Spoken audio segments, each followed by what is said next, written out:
নমস্কার বন্ধুরা, আপনারা সবাই কেমন আছেন? আশা করি সবাই অনেক ভালো আছেন। লক্ষ্মীর রান্নাঘরে আপনাদের অনেক অনেক স্বাগত।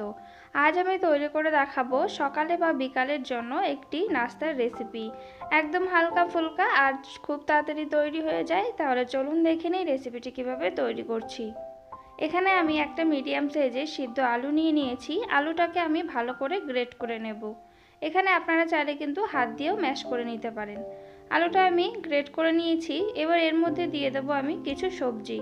এখানে নিয়েছি ধনেপাতা কুচি, নিয়েছি টমেটো কুচি, আর বড় সাইজের একটা পেঁয়াজ কুচি, কাঁচা লঙ্কা কুচি, আর নিয়েছি বাঁধাকপি কুচি।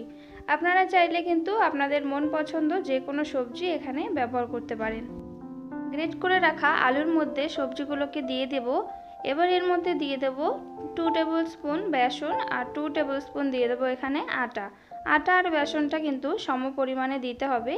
এবার এর মধ্যে দিয়ে দেবো স্বাদ অনুসারে লবণ, হাফ টিস্পুন দিয়ে দেবো এখানে জিরে গুঁড়ি, হাফ টিস্পুন ধনে গুঁড়ি দিয়ে দেবো, আর হাফ টিস্পুন এখানে গোলমরিচ গুঁড়ি। আমি হাফ টিস্পুন থেকে একটু কম দিয়েছি।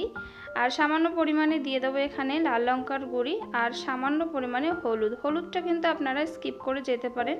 আমি সামান্য পরিমাণে একটু দিয়ে নিয়েছি। এবার সবকটা উপকরণ আমি ভালোভাবে আগে একটু মিশিয়ে নেব। ভালো করে আমি মিশিয়ে নিয়েছি। এবার এর মধ্যে অল্প অল্প জল দিয়ে একটা ব্যাটার তৈরি করে নিতে হবে। ব্যাটারটা কিন্তু একদম পাতলা বা গাঢ়, একটু গাঢ় হবে, কিন্তু পাতলা যেন না হয়ে যায়।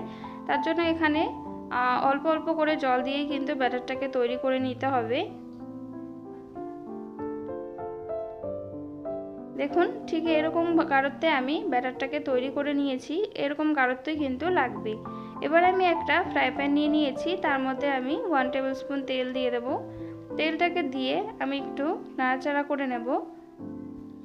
এবার যে ব্যাটারটা তৈরি করে রেখেছি সেখান থেকে এরকম 1 চামচ করে ব্যাটার নিয়ে আমি এইভাবে করে একটু গোল করে নেব।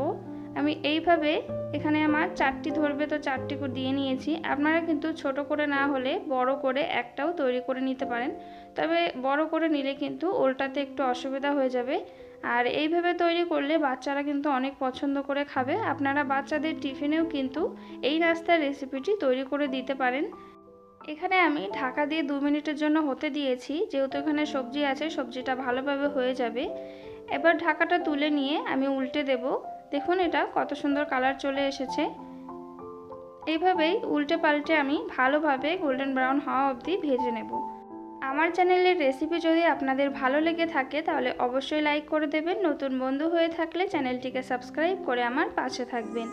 আমি অপর পিঠটাও ঢাকা দিয়ে কিন্তু 2 থেকে 3 মিনিটের জন্য হতে দিয়েছি।